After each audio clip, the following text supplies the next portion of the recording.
Because people say Allah will never forgive you. But what they're really saying is, I will never forgive you.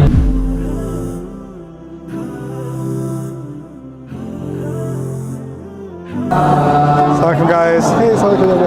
I'm gonna give the guys a turn this time, but I'll give you one. Go ahead if you guys wanna. Yeah.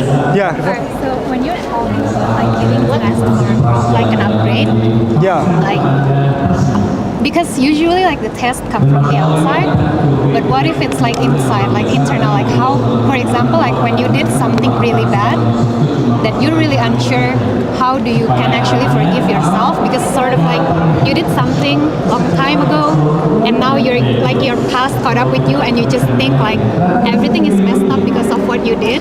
Like how do you can actually forgive yourself? So, when you have a hard time forgiving yourself, it's usually because people have convinced you that you're unforgivable. And they have planted that idea in your head, right? Because they're bringing it back up. And then you start thinking that that's your own thought. It's not your own thought. Because Allah gave us a relief from that. Allah told us that when someone makes istighfar, when someone repents and asks for forgiveness, it's done. There's no reason to go back to that same mistake again.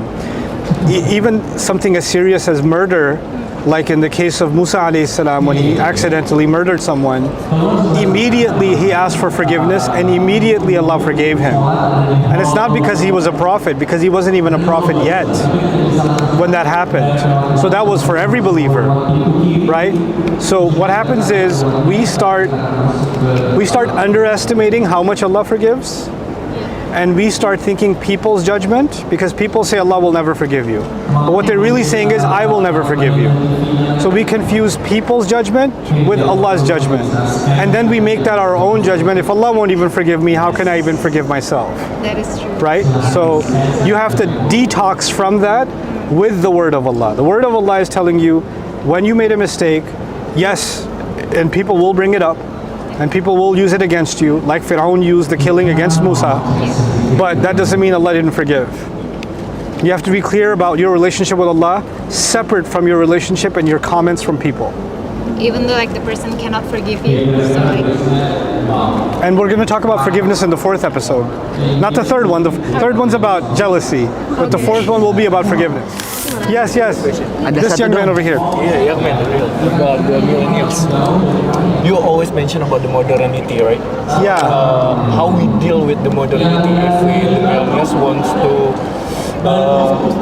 as a Muslim millennials, want to fit with this modernity, but we want to enjoy this Islam with this modernity. You're already doing it right now. Yeah. What do you mean how? But sometimes I cannot really. You're a millennial, and you're here. Yeah. Where's the complication? The complication is I cannot relate with my circle, not only in this circle, but in other circle in my company, in my community. I cannot relate with them. So how can we give them the hikmah, or we can have to be dominant as a Muslim millennials? I think that Islam is firstly about principles, and when you demonstrate that your principles, even at the company, even in your other environments, make you a better employee, make you a better manager, make you a better person, then those qualities start speaking for themselves, you know? So, and you're the most reliable person in the company. Like, you know, Rasul Sallallahu Alaihi Wasallam, we were told about him, إِنَّكَ لَعَلَى خُلُقٍ عَظِيمٍ. He has a great character, right? So one of the evidences of the truth of Islam was his character, right? So in this environment where Islam is associated with extremism, with narrow-mindedness, with backwardness, and all those things, your character can break those stereotypes. Not your words, but your character. If the loneliness is the difficulty, it's okay, right? That's okay. Loneliness it comes with Islam. People that follow the right way will always be more isolated, right? But then Allah will give them each other's company.